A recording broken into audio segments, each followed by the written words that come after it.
Muy buenas amigos, bienvenidos a un vídeo muy especial, un vídeo de charla en el que os voy a contar un poco cómo fue Collision en Corea, el evento hasta el día de hoy con mayor asistencia en la historia del pro wrestling.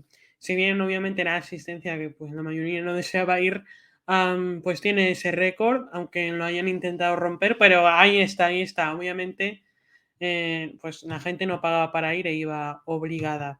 Este evento se dio en 1995, fue organizado por Antonio Inoki, que venía ya con problemas con la Yakuza y con todo, y tuvo una fanaticada de 360.000 personas en 2 días, ¿vale?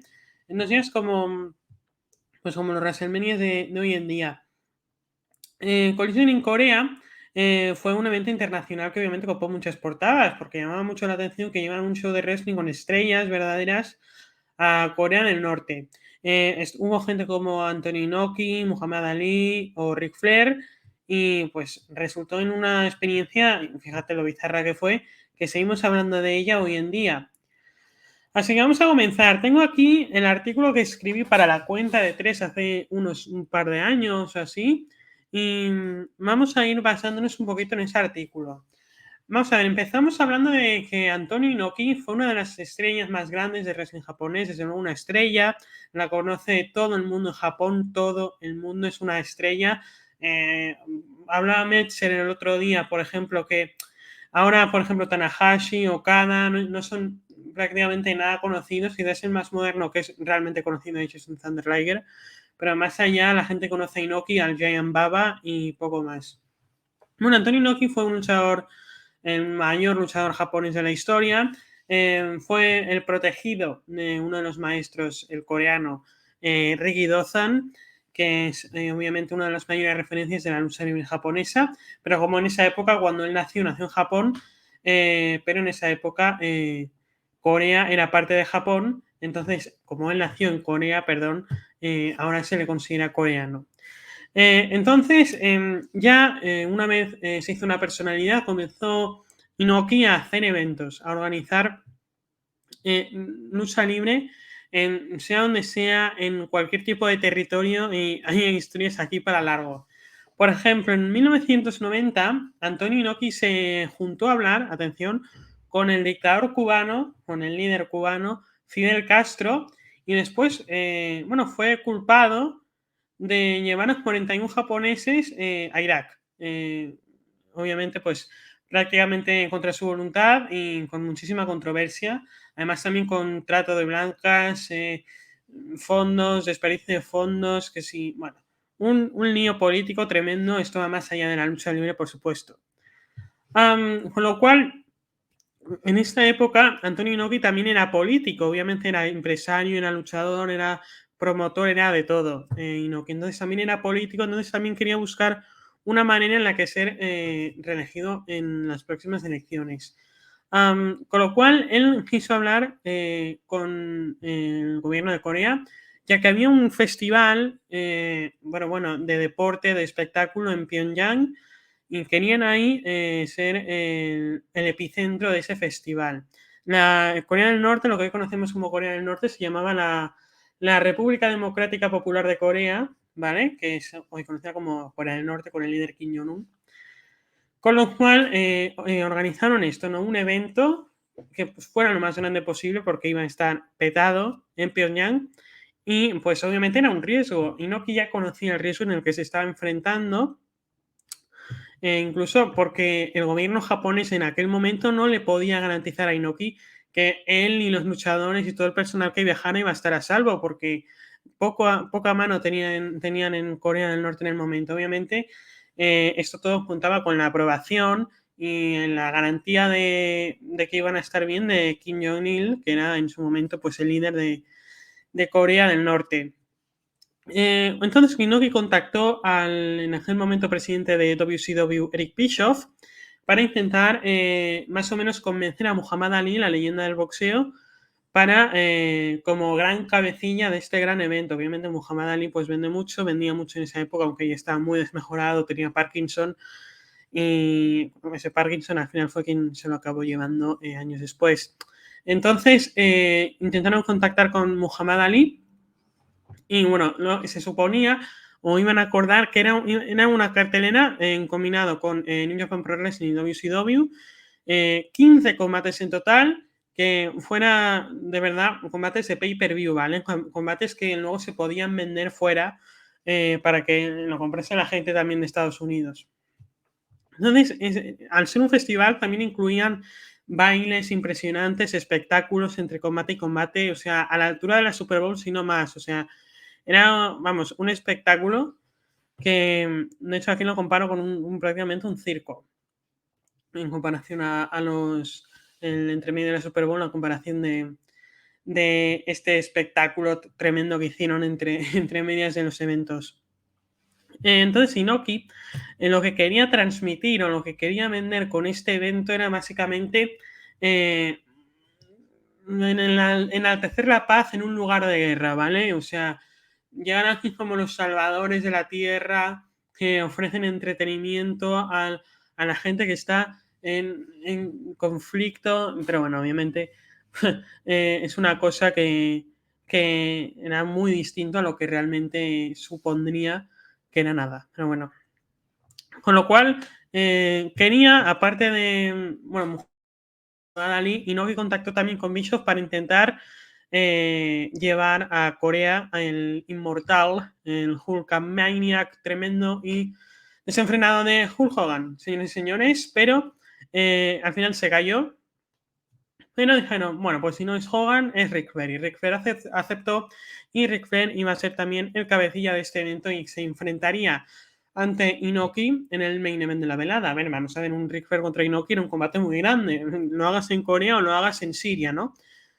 En el podcast de 83 semanas, que es el podcast que hace Eric Bischoff semanalmente, explicó que Hulk Hogan rechazase esta oferta no tenía nada que ver con que él no quisiera poner over a Antonio Inoki, como han especulado muchos fans, incluso reportó Dave Meltzer en su momento, y que tampoco tuvo que ver con que Hulk Hogan era un potencial objetivo de Corea del Norte por su influencia en la sociedad americana. Era un motivo simplemente de que no quería ir a Corea, Hulk Hogan, lo cual le aplaudo, ¿no? Por ser algo sensato en su vida, ¿no?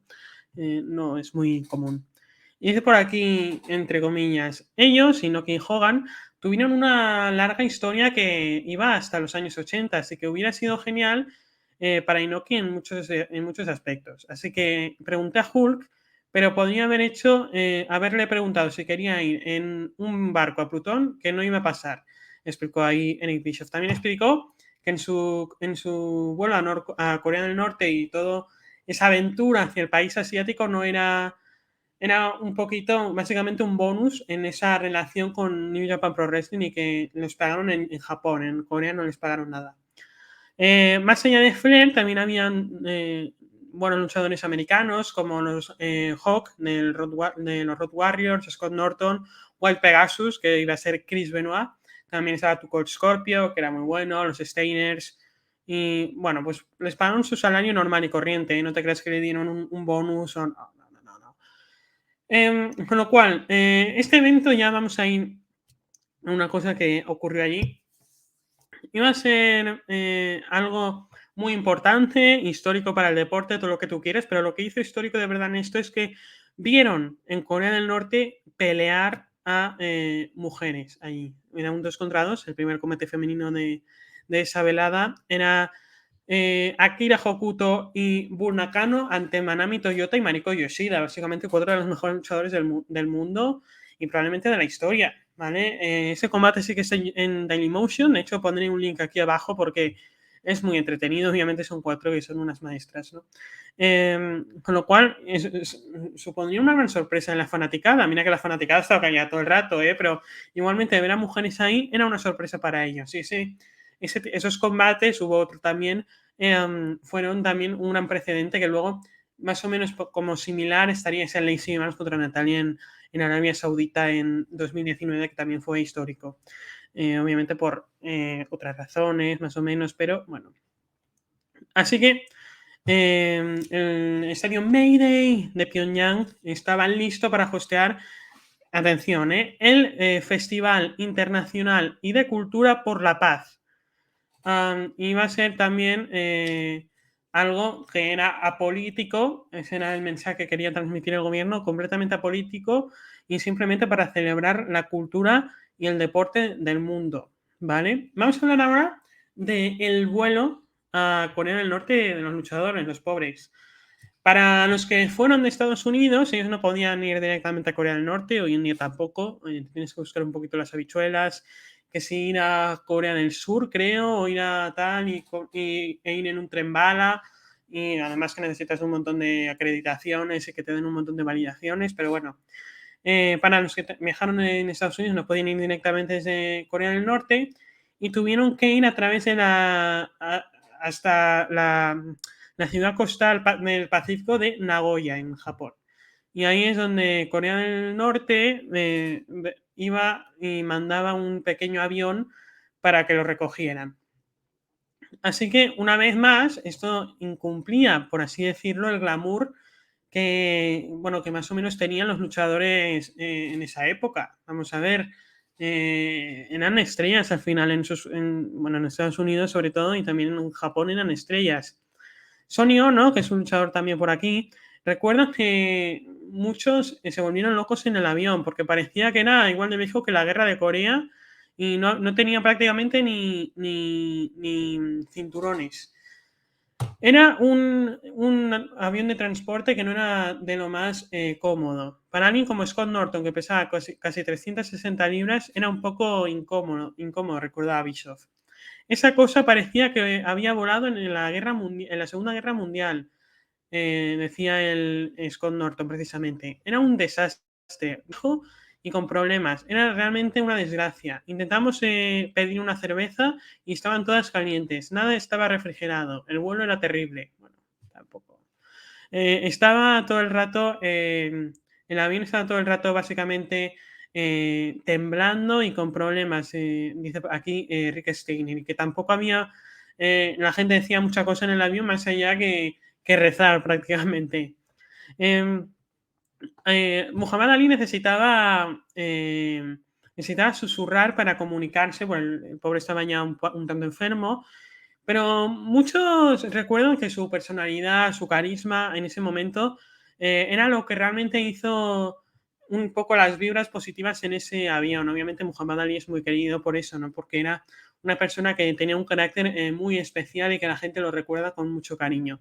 Muhammad Ali se sentó al lado de Bischoff en el avión y le contó que su personalidad, su carisma en el boxeo y básicamente como personalidad mainstream lo había básicamente moldeado gracias al personaje de Gorgeous George, que es el primer personaje como tal registrado en un luchador, que era un luchador obviamente muy excéntrico, muy especial. Y también dijo que le gustó mucho, Ali dijo que le gustaba mucho Hawk porque tenía promos muy energéticas y a él le gustaba mucho eso. Y aquí, desafortunadamente, obviamente, Muhammad Ali tenía la enfermedad de Parkinson y sus manos, pues, temblarían mucho cuando firmaba autógrafos, pero bueno, que eso no había diluido por completo el respeto que tenía la gente hacia él. Obviamente era completamente una institución del deporte en Estados Unidos y en todo el mundo. Entonces, todos los pasajeros de ese vuelo habían sido avisados previamente de no hablar mal de Corea del Norte y que había que asumir que iban a tener ahí dispositivos que les escuchasen en todo momento, en el vuelo, en el hotel, en cualquier lugar. Entonces, tenían que estar muy cuidadosos con lo que decían realmente si no querían que les pasara nada malo. Pero desde luego que nada lo podían haber preparado, ni indicaciones ni nada para lo que iban a vivir en apenas unas horas. Eric Bishop dijo por aquí que la República Popular de Corea era un auténtico hoyo sin vida forestal, sin vida animal, sin pájaros y sin nada, que él nunca había visto algo así, que literalmente pensó que estaban aterrizando en Marte. Atención, obviamente, pues no lo puedo corroborar. Dijo, Corea del Norte en el momento, en 1995, estaba sufriendo de hambrunas muy graves, en parte por la caída de la Unión Soviética, ¿ok? Entonces eso llevaba al país a pedir todo el rato, básicamente cada mes, un paquete de ayudas a otros países y necesitaban ayuda financiera. básicamente porque además luego el dinero pues no se, no se gastaba en lo que se debía de gastar. Em, Todos los edificios tenían un tono gris, básicamente como si no tuviera color el país, como si era básicamente una pesadilla. Así que eso parecía que muchos de los edificios estaban abandonados y solo quedaban como una fachada para que la gente lo viese desde fuera. Fuimos a este aeropuerto y no había ni estaban, encendiendo las luces y la mitad ni funcionaban, decía Scott Norton. Había polvo en todos los lugares y nadie parecía que había estado en ese aeropuerto en años. Prácticamente inmediatamente, después de llegar, los pasaportes se quedaron de los luchadores y del personal se quedó completamente, em, perdón, se quedó completamente confiscado. Vamos, no les dejaron ahí ni un momento para respirar, que ya los controlaron. Luego los alinearon en parejas y dijeron que todos, cada uno iba a tener como un policía secreto a su lado para que también, era como, los llamaban como los recordantes, que les recordaban lo que se podía y lo que no se podía hacer en ese país. Obviamente están completamente supervisados por las autoridades.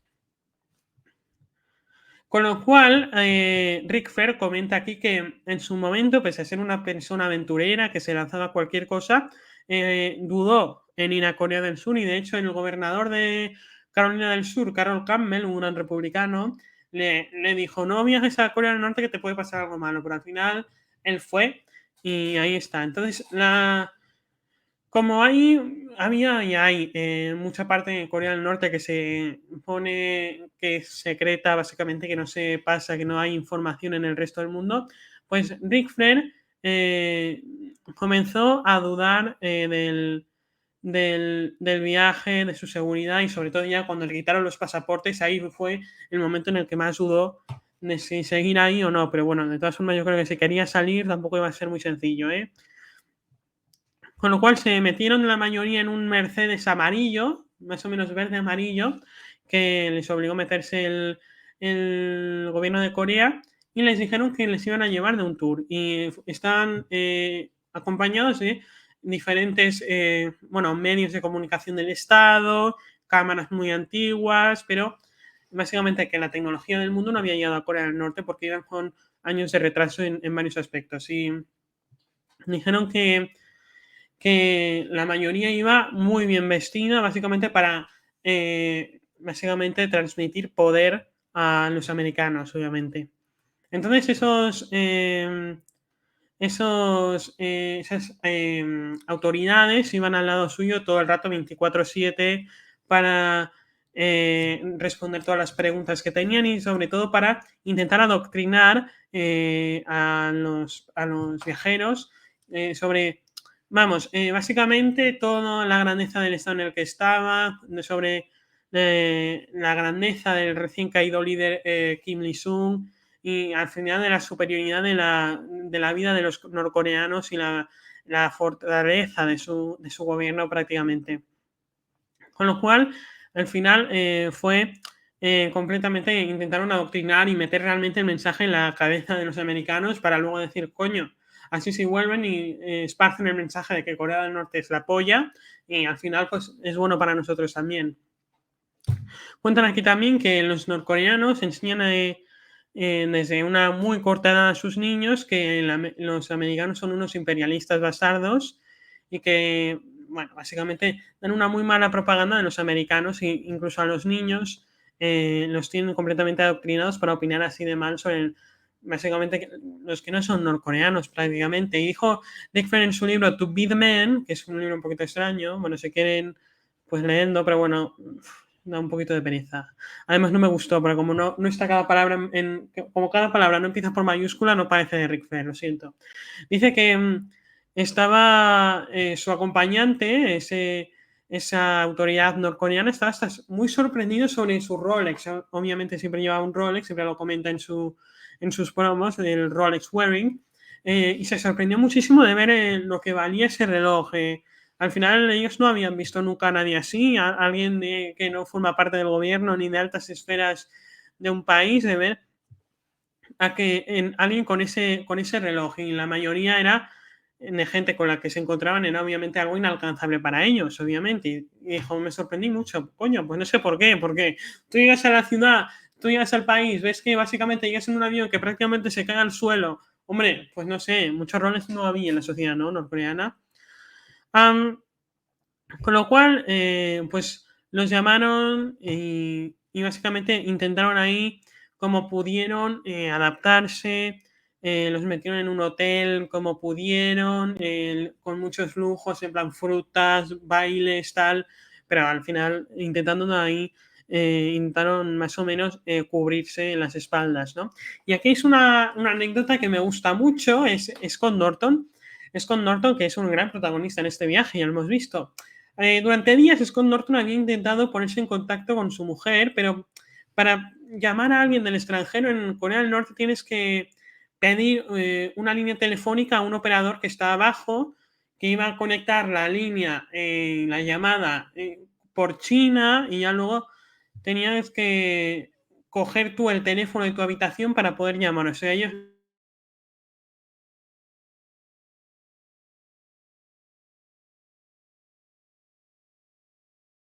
estaba en el... Casi me se muere la cámara, ¿eh? Como estaba, tenía que llamar otra vez al teléfono de su habitación, pues él no llegaba y no sabía que había que coger el teléfono para realmente hacer la llamada, con lo cual lo perdía siempre, lo perdía siempre. Él pedía la llamada y cuando llamaban al piso de arriba era un séptimo, entonces él no llegaba al tono de llamada y no sabía que intentaban ahí para completar la llamada. Entonces eso, no lo podía conseguir básicamente porque tenía que subir el elevador, el ascensor era muy lento y él pesaba 360 libras. Así que al final, el día que llegó al teléfono a tiempo, habló con su mujer, que está muy enfadada, atención, que me parece esto el tarot, con $17 por minuto, que serían unos $30 actuales por minuto, que es una borrada, ¿eh? Básicamente en lugar de una conversación amigable, Scott Norton decía que la acusó ella, su mujer, de irse de fiesta con sus amigos y volverse loco en Corea del Norte, ¿vale? Que es algo que obviamente no es así. Am, entonces, claro, aquí viene el gran problema. Él, al encontrarse eso de su mujer, vamos, responde enfurecido y le dice, vamos a ver, pero tú no tienes ni puta idea, eso dijo, no tienes ni puta idea del agujero de mierda en el que estamos metidos ahora. Entonces el teléfono, una vez que dijo eso, se cortó como si hubiera colgado del otro lado y 2 minutos después, eh, vamos, había alguien en la puerta de su habitación intentándola prácticamente tirarla abajo. Y Scott Norton no entendía nada de por qué era. Y dijo, pensaba que era Hawk, porque estaba en la siguiente habitación y estaba haciendo bromas o tal.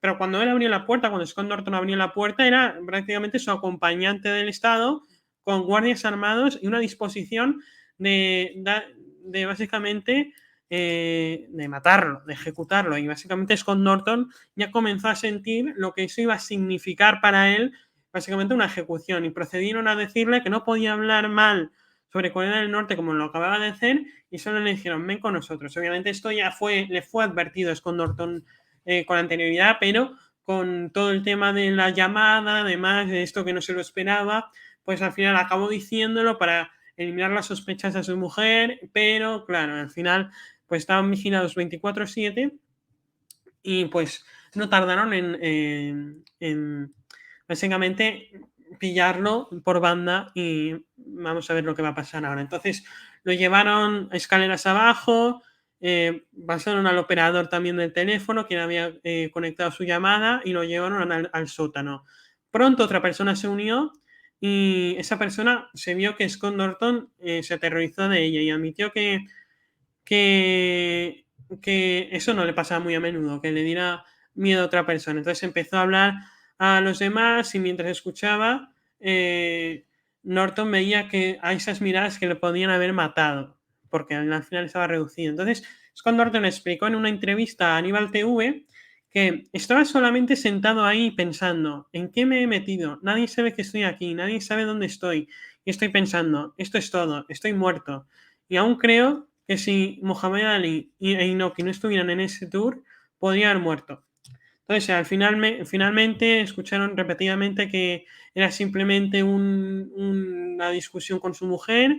Entonces, simplemente dijeron, nosotros no discutimos con nuestras mujeres y nuestras mujeres no discuten con nosotros. Entonces, finalmente le dieron una advertencia diciendo que no podía hablar así con su mujer después de eso, no podía básicamente hablar mal de Corea del Norte y que su teléfono iba a estar pinchado completamente cuando volviera a su habitación. Entonces Norton quería escapar básicamente ya del país, pero obviamente pues no era nada sencillo. Vamos a ver, los fans que fueron a Coalición en Corea eran obviamente forzados a atender y forzados a ver el deporte. Entonces, en un país que es de todo, cuando está de todo básicamente controlada la música, controlada la literatura, controlado que sale la televisión por el Estado y muy monitoreado todo, sobre todo ahora mismo también el acceso a Internet en Corea del Norte es prácticamente que no existe y está muy censurado el Internet en Corea del Norte. Entonces, la gente de 1995 en Corea, la sociedad que había en ese momento, estaban a punto de presenciar una forma de entretenimiento que ellos nunca habían experimentado antes. Entonces, era muy difícil que básicamente tuvieran algún tipo de reacción a lo que iban a ver. Entonces, el héroe Antonio Inoki contra el villano Ric Flair iba a ser el main event del segundo día, obviamente lo que sería un Cody Rhodes contra Roman Reigns hoy en día, ¿vale? Obviamente, pues no con tanta importancia mainstream, básicamente, pero,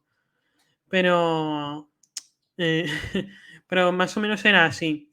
Con lo cual, bueno, mucha gente habla de WrestleMania 32, esos 101.763 personas que dijo WWE que estaban allí, pero obviamente los números que se registraron en Pyongyang nunca se van a superar, básicamente porque quitando ahí un estadio de India que tiene como unos 180.000 asientos, es imposible llegar a superar un número así. Obviamente el estadio Mayday acomoda entre 150.000 hasta 165.000 personas en el primer día. Y luego un estimado de 165.000 a 190.000 en el segundo día, que era obviamente donde estaba el Indianox contra Ric Flair, que era obviamente la gran atracción de este evento. Entonces, dijeron que, bueno, dijo Norton, yo y Flair estábamos cogiendo esa pequeña y vomitiva limusina hasta la primera noche de Collision en Corea. Y le dije, Rick, tío, somos realmente unos draws en audiencia. Mira esto. El conductor miró hacia atrás y dijo, perdona, ¿qué significa draw? Y luego respondió con Norton, es un término que usamos cuando mucha gente viene a vernos. Y luego el conductor dijo, no, realmente nadie quiere venir, es básicamente asistencia forzada, si no vienen, les pegan un tiro en la cabeza. Eso dijo el conductor y dijo Norton, bueno, dice Norton que dijo, bueno, y bueno, eso es una fiesta. Entonces el festival pues procedió con luchas, coordinación entre los asistentes en sacar mosaicos, en vamos aquí, hacer cánticos cuando lo decían y vamos, Bishop dijo que era la cosa más impresionante que la había visto en su vida. Y luego Sonny Ono dijo que esa coordinación y esos mosaicos de la gente eran cosas que habían ensayado 6 meses antes, durante 6 meses de práctica para luego emitir esas imágenes al mundo y ver, coño, qué colorido, qué divertido es Corea del Norte. También dijeron la sociedad asiática, que es como una fundación, una especie de fundación gubernamental, dijo, era algo impresionante, una coordinación impresionante, pero también habla muy mal, perdón, del enorme gasto de energía humana, pero también del increíble poder que tiene Corea del Norte para transmitir respeto y admiración.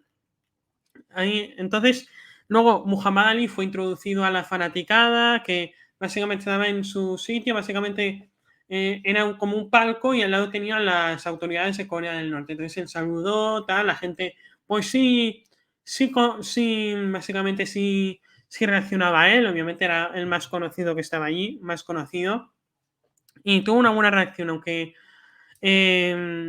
básicamente decían básicamente que los norcoreanos no tenían ESPN o que no, no eran familiares con The Thrilla y Manila. Básicamente sabían el nombre, pero no sabían quién, no habían visto muchas de sus peleas de boxeo, básicamente.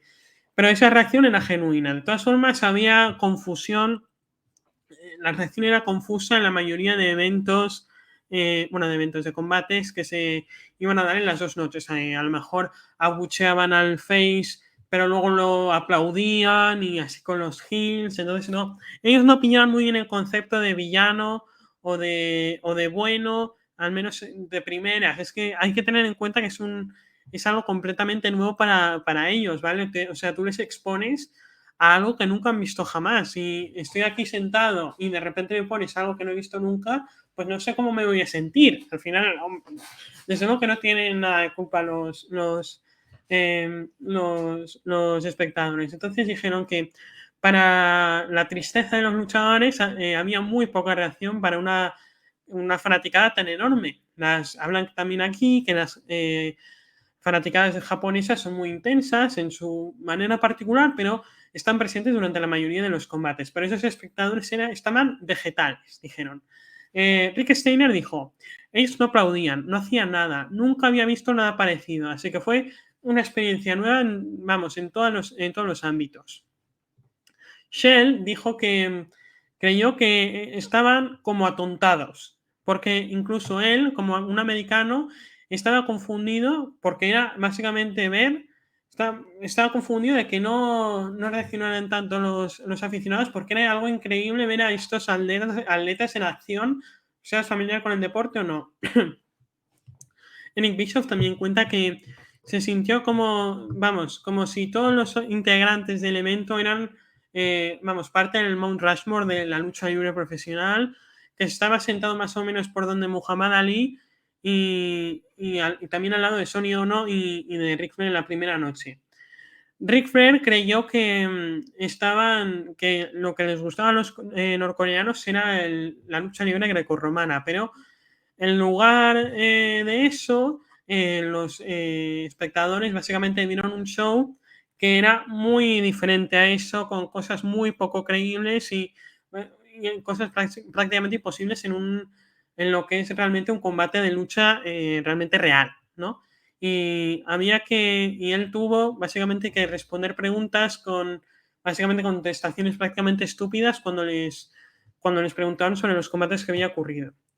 Decían por aquí, en el primer show, ese fue el combate más duro que he visto y que he tenido en mi vida, admite Scott Norton. Yo y Shinja Hashimoto fuimos ahí fuera y nos pateamos los culos los unos a los otros, mientras ellos se sentaban y nos miraban.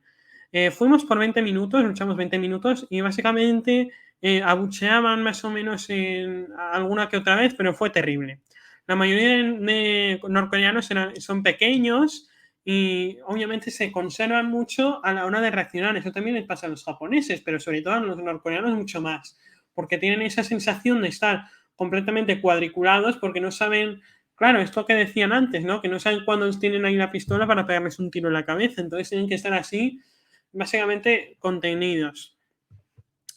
Entonces, con lo cual no sé bien cómo reaccionaron a la mayoría de cosas. Lo que sí reaccionaron bien fue a las luchadoras femeninas. Dijo Mike Chinoy, que era un corresponsal de CNN en Corea del Norte, que las luchadoras femeninas eran completamente de otro planeta. En Bull Nakano tenía el pelo teñido de azul y parecía que medía 2 metros su pelo. Obviamente se lo engominaba y se lo ponía así de alto. Ella estaba llevando una camiseta sin mangas y era blanca, sobre unos leotardos con unas botas que llevaban hasta la rodilla. Manami Toyota llevaba unos leotardos negros con los brazos abiertos y parecía una dominatrix de alguna película. Atención. Y bueno, esos hombres norcoreanos básicamente lo vieron y no tenían ni idea de lo que estaban viendo, pero era impresionante, desde luego que estaban muy sorprendidos. En el segundo día vieron dos leyendas enfrentarse por primera vez.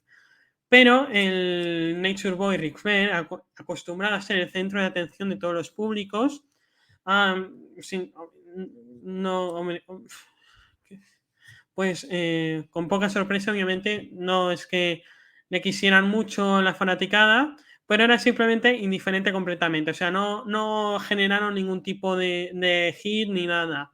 Dijeron por aquí, la fanaticada no respondía nada ni a nadie. Solo lo único que puedo recordar es que Inoki fue allí, salió allí y, y la gente sí que se volvió loca por él. Ciertamente fue no porque era súper popular, pero simplemente dijeron, ¿quién es este tío? Pero Inoki les transmitía algo que no transmitía el resto de luchadores ahí. Con lo cual, estos 15 combates que se presentaron en las dos noches fallaron a incitar obviamente las reacciones de la gente y simplemente la salida, la entrada de Antonio Inoki en el Mayday Stadium causó realmente una reacción en ellos. Tras el evento, Collision in Corea podía haber sido un evento para toda la vida, o sea que aún hablásemos de él como un evento gigante y recordáramos luchas de la de Bull Nakano, la de Scott Norton mismamente, obviamente un gran Ric Flair contra Antonio Inoki, pero realmente no generó básicamente nada en el público de WCW y parecía haber sido prácticamente muy rápido, haber sido olvidado muy rápido, básicamente para incluso a la gente de Norcorea que vio eso. Eso sí, pues si lo seguimos hablando, obviamente pues sigue siendo algo muy curioso de recordar y algo impresionante que ha dado muy buenas historias. Dice Dick Meltzer aquí, son los dos eventos de Pro Wrestling más atendidos en la historia, pero no fueron obviamente los dos con mayores entradas pagadas, pero eran los dos más grandes por un margen impresionante. Y dijo Dick Meltzer que todo récord se puede romper, pero no puedo imaginar sobre cómo se puede romper este récord. Y desde luego que no. Desde luego que no. Me volvería loco si eso ocurriera algún día. Pero bueno, obviamente ya never say never, ¿no? Tal y como está ahora la vida, pero de nuevo, muy, muy, muy difícil. Entonces, Ric Flair, cuando aterrizó en Japón, salió de Corea del Norte, vamos, se puso de rodillas y se puso a besar el suelo, el gilipollas, se puso a besar el suelo, vamos, básicamente dándole las gracias a Dios de haber regresado. Posteriormente, Inoki no fue reelegido de su asiento en el Congreso de Japón y en 2013 volvió al Congreso sobre el Partido de la Restauración Japonesa y al final, en 2019, se retiró de todas las políticas y de toda su actividad hasta posteriormente su fallecimiento hace un par de años. Con lo cual, esta ha sido la historia de Collision en Corea. Os la he contado un poquito así, ¿no?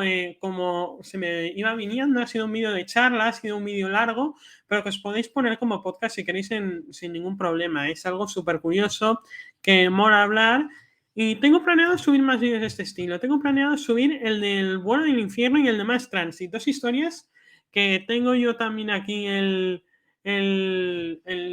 artículo para basarme y así os lo cuento y os voy dando más detalles y yo creo que estos vídeos molan. A ver si para el fin de subo uno de estos. Así que gracias por ver el vídeo, amigos. Decidme en comentarios cosas curiosas que os han parecido, si tenéis alguna pregunta o si o qué os ha parecido esto, si queréis que ese récord de asistentes se superará algún día. De nuevo, gracias por el vídeo, dejad un like. Y de nuevo, muchas gracias por ver esto y nos vemos muy pronto aquí en vuestro canal, en el de Millennial. Gracias.